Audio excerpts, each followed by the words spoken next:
Good morning, everybody. Environmental stewardship in South Asia, common challenges, integrated responses, and the focus, of course, will remain on water. I think this the emblem here says it all, that actually every drop does count and counts across South Asia as a whole. Challenges are pretty much shared, and what we have is our shared resources. This is pretty layman language. I know no other language. Water resources, the rivers, the aquifers, the air that we breathe for that matter. And this is again common. There is no Radcliffe line which can separate the airs between our conditions either. And then again you have nature's bounties, whether it's precipitation, biodiversity, all the kinds, whether aerial or marine or land, avian wealth that we have, we also share. The waters we share, they go across borders. Land, for that matter, soil, and the degradation there too. Earth is a common factor here. And of course, nature's wrath. I mean, when it comes down, when we wreak havoc on nature, nature wreaks havoc on us, whether it's floods or earthquakes or disease. And therefore, I come to my the conclusion of this slide that shared resources definitely mean that we have shared responsibilities as well. We have humongous population growth in the subcontinent. India has already crossed 1.22 billion people. We are growing enormously. And politically, there is no control on that as well. And once we talk about burgeoning populations, we talk about expanding footprints. And the other problem, which is also shared across territories, is poor housekeeping.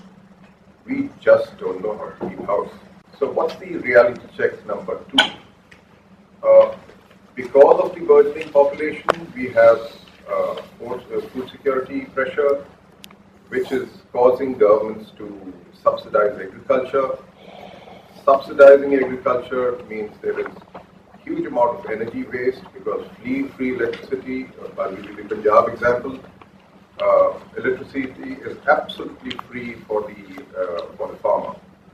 So they use low cost, low productivity models for drawing out water. They waste water. They use a hell of a lot of pesticide and fertilizer, which is something which most people tend to ignore, that this is one of the biggest pollutant of water systems across the subcontinent. And because there are ample subsidies which are available to people, therefore the usage of pesticide and fertilizer is also rampant. I don't know what happens in Pakistan, but I see a hell of a lot of wastage of these inputs. Let me share a shocker with you. I was just doing an analysis in India and coming down to Punjab. The total arable land in Punjab increased over the last 37 years by just 3.2%. 37 years, 3.2%. So we are actually farming every inch of land available. The growth in the usage of, say, one fertilizer, NPK, is 797% in these 37 years. So the land is the same, but we're putting in much more of fertilizer. And are we getting more crop out of that? Not at all. Agricultural productivity is absolutely stagnant. So we are actually drawing out water, putting more and more inputs, and yet not getting enough. So as I mentioned, that food security is a major issue, and this has a huge impact on the water situation in this entire subcontinent area. The third reality check, is of course that once you have burgeoning populations, yet again, you need to create jobs. You will have population shifting from rural to urban settings, and you will have, with creation of jobs, the need for poverty elevation, and therefore All these will cause more consumption, more garbage, more energy usage, more water and more waste. There you are. You have human need on one side and you have human greed on the other side. You have expanding footprints which will cause more and more of these issues. The fourth and last reality check which I'd like to bring to your attention is the latest ETI figures of this year. Yale did a survey which they've started doing now regularly of 178 nations. If you compare the figures in South Asia, well, we've hit absolute rock bottom. Nepal is 139th in South Asia, in the entire world amongst 178 nations. Pakistan ranks 148, India ranks even lower at 155, Myanmar 164 and Afghanistan 174. So there you have it. This indicator shows you where we are heading, where we already are. Sorry, not where we're heading, but where we already are. And the fun part is we can only go better. We can't really go worse. We are at the bottom of the pyramid already. So what are the challenges? When we look at India's demand, the consumption of water, if you look at the figures of the year 2000, this is a billion cubic meters.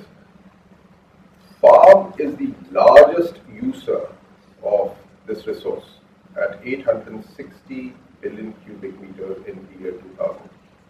Industry 106 and municipal usage is just 65. And believe you me, most of us are concentrating on municipal usage of water, which tends to be a very small fraction of the whole. And what do we have in 2013? In 13 years, our demand has gone up by over 31%. This gives you an indicator also of the increases across sectors, all these three sectors. Each one of them is showing growth. And there lies the biggest problem that we have. Next, please. The second challenge, of course, is contamination. Shared water aquifers, again no boundaries beneath the surface. You have, if you are drawing out too much water in India, the aquifers of Pakistan are also getting depleted and vice versa. And the second, of course, source is the surface water. We have ponds, lakes, rivers, wetlands. And the fact of the matter is that all these are being contaminated by plastic, by industrial toxins, raw sewage, untreated absolutely, and the leaching and spillage from the farm chemicals. And believe you me, these farm chemicals leach into groundwater and also spill across into the surface water as well. The third challenge is depletion of water. India and Bangladesh, I was having a look. The urban areas, the fall in the water table is 1 to 2 meters per annum. When we look at the wetlands, they are shrinking. When we look at the rivulets, they have begun to run dry. And if you look at the lakes and ponds, I was in Bangalore last week. In the year 2000, we had 85 lakes in Bangalore. We have 17 now. Out of the 17, one is a lake which has been recovered. We had 16 actually, till 2 years ago. So, this is the kind of situation which is there. And of course, the freshwater challenge also, if you look at the figures, I think they're a little too grey. 50% of India still walks more than 5 kilometers to fetch water.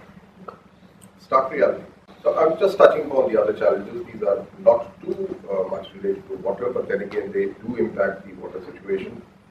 Forest cover versus footprint. We are expanding populations. We will keep cutting trees. Are we remedying it alongside or not? That remains to be seen. If I were you, I would plant 1 tree, at least 10 trees before I cut one. That's the only way to go about it. Dwindling soil quality is the other thing. You have biomass burning happening rampantly across the subcontinent, which is again contributing to poor soil quality, as well as burning of all the friendly pests and species which help in the growth of crops. Then again, when we come down to funds, the fiscal resource is always something which is thrown back at us. We don't have funds. There are funds for everything, and believe you me, we have ample funds to arm ourselves with the teeth. But when we talk about natural resources and the need to invest funds in natural resources, we have sweet little. The SOPs which I talked about, the subsidies, the agricultural SOPs are creating further growth situations such as inefficient energy usage, overdrawing of water, growing of thirsty crops. Now this is a big issue which in fact our friends at the WWF have also been investing a lot of time onto. Why do we need to grow rice? Why can't we grow basmati instead, which starts its growth period during the monsoon period? I mean, if you grow ordinary rice, you start your plantations in June, whereby if you were to grow basmati, you could actually delay your plantations to the monsoon season and therefore draw much less water. You could also use the new technique which we've all perhaps heard about, which is called the SRI, which is the system of rice intensification. If you were to do that, you would perhaps come down on your water consumption by another 30 to 50%. So there are techniques available, governments are not pushing forth towards them, and therefore we have situations that we continue to grow these thirsty crops. And of course the overuse of chemicals and the MSP umbilical. This is interesting. If I were to grow rice or wheat, I would be guaranteed a price at the end of my growing period. If I were to grow vegetables or other less thirsty crops, I'd have to go around and try to sell it myself. So what would I rather grow? I'd rather stick to the umbilical cord of minimum support price and keep growing the same stuff which is damaging nature's balance. So this is actually, as I put it, is accepting the unacceptable. Now what are the kind of responses that we can have to this situation? If we are sitting together and putting our heads together, I think one of the main things is to set harmonized standards. Let's set our milestones. Let's set our benchmarks. Let's look at our regulation. Let's try and harmonize the regulation. Let's work together and see that we have common goals. And if we have common goals, there is no reason why we can't collaborate to set these harmonized standards. And therefore work as a team rather than work individually. And let's start sharing our best practices. Singh and Eco Amritsar is a program which we talked a little about yesterday, which was about the evaluation of people, because it's a program which is trying to curb garbage, which is trying to save water through community awareness. Now, if we are doing that in Amritsar, we started collaborating with people a little further in Ludhiana and Jalandhar and Anandpur Sahib. Today, the same program has been accepted in Hyderabad. The same program today is being adopted in Bangalore. I had a meeting last week, and they have said, yes, we are willing to take on that program. So community programs are very important. They at least look at the municipal angle. They do look at somewhat at the industrial effluent angle. And more so, they talk about cultivation standards and the best practices there. And it is absolutely imperative that we share them across the board. So we'll talk about these imperatives as such, which could be looked at when we are talking about harmonizing and sharing best practices. These, I believe, are the governance imperatives. I'm sure this is not an exhaustive list, but these are just a few things where we can get together, incentivize conservation. We can talk about research being not just adopted from the Western world, but indigenized to the subcontinent's needs. We can talk about investment in research, funding of water and energy solutions. These are the actionables which are there. And then again, get down to actually, as communities, zero in on plastic, ban, reduce, turn to biodegradable options, battle the dirty dozen. I mean, this is something which has been talked about since the 2000 when the decisions were taken at Stockholm. These are the persistent organic pesticides, POPs. The eldrines and the dioxins, which we continue to use, many of them have been banned through the Western world and are being pumped into the less developed countries and the South Asian region. And I think it is imperative that the regulation is supported by community action to see to it that these absolute poisons stop poisoning our waters. Then, of course, is the involvement of the communities, self-help groups, NGOs, and of course, even utilizing the performing arts to spread this awareness in schools, colleges, institutions, and various communities in the rural and the urban setting. Farming imperatives. Let me share a small story with you. The father of Green Revolution, Dr. M.S. Swaminathan, I had invited him to Khalsa College. And sitting with him and sharing with him my passion for organic cultivation. There was another speaker who was on the dais, and when I shared what all we were doing in Amritsar and in Punjab, he just got up, went to the podium and said, "Son, come sit, I have to talk to everybody." So the guy was there, and he was so excited that Dr. Swaminathan says, "Let me just say, I have come to the land where the Green Revolution was started in the 50s. And let me announce, after what I've heard from Gunbir and the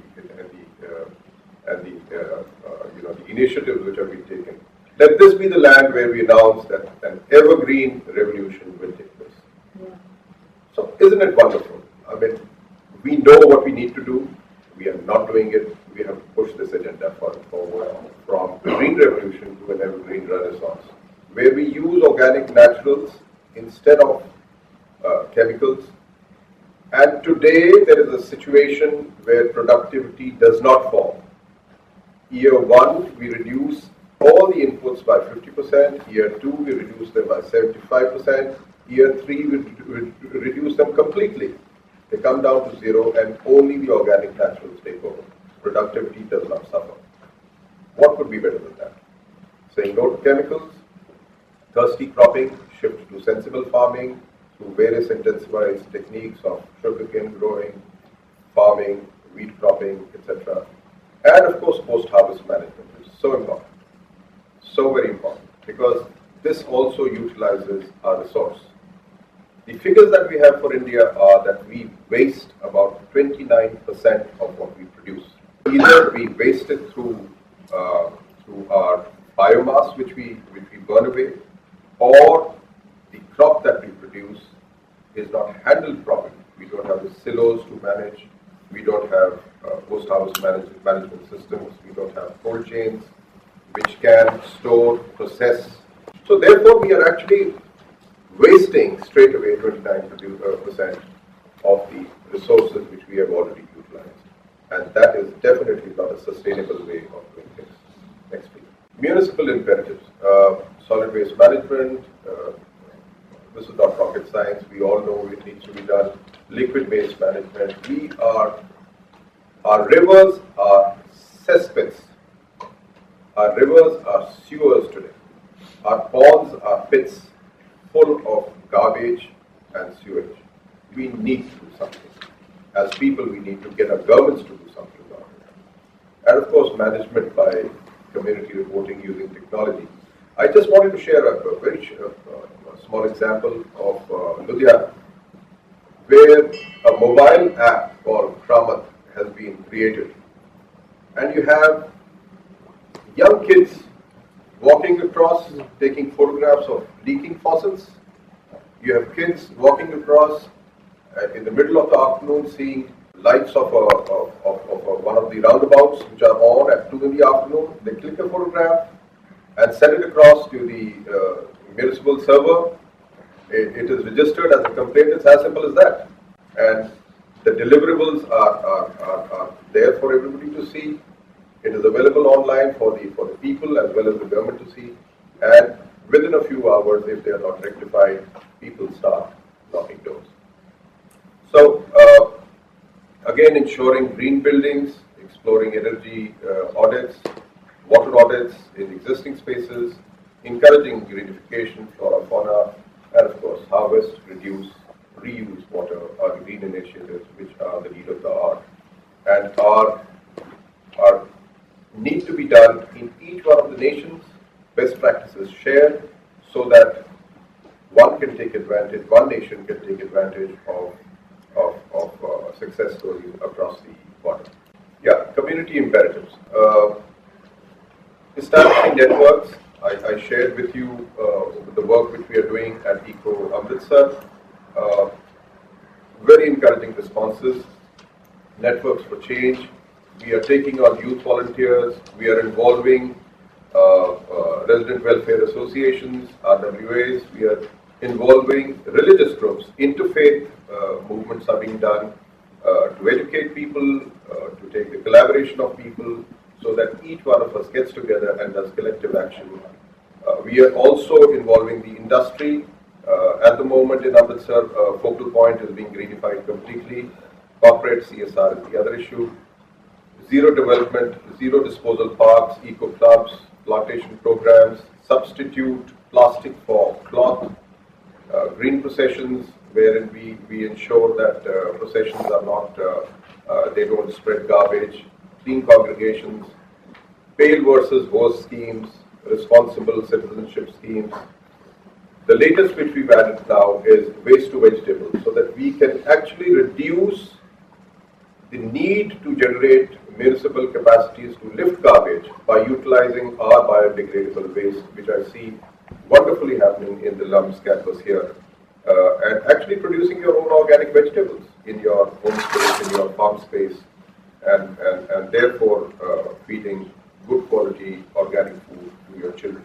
Most important, since this is a joint session, education is perhaps the most important single variable where you have responsible children becoming responsible youths, becoming responsible citizens of tomorrow. And I think this is one area where when I did propose to Shobhaji that education and environment would be great ideas to move forward on. These are totally non-controversial. These have the synergy between the two to establish situations where kids are taught, because they are the future, and we need to educate them. We need to make them responsible citizens. Next, please. There we are. I'll just end by saying that the Udiara example, where WWF India, WWF Pakistan work together, actually WWF Punjab and WWF Punjab across the border work together in actually doing studies on both sides of the border, analyzing the data on the canal, which was a highly polluted canal, which comes across the border, more pollution and effluent is added onto it before it gets into the Ravi. I think that's a standalone example which Ali and I were also discussing just now, which shows that collaboration can have wonderful impact. And I was happy to share also with him that on the Indian side, we have a Japanese funding agency which has now completed perhaps about 50% of the work in covering the canal, and it's becoming a cemented sewer, if I may, and taking it down to effluent treatment plants, 3 staggered approaches, so that the water which comes across the border is better water than it ever was before. All that would need to be done is those best practices, those techniques be shared across the border, so that, and I'm sure WWF can facilitate that, and have a situation where the effluent is treated here itself. And you could actually have a test example with a model for other collaborative engagement in the future. I would just say that all these imperatives, yet again, are opportunities for all of us. I would also say that South Asia is at the lowest level of the developing curve as of now. We waste much less than what the Western world does. And if we take the corrective actions today, our children will perhaps thank us tomorrow. Thank you very much.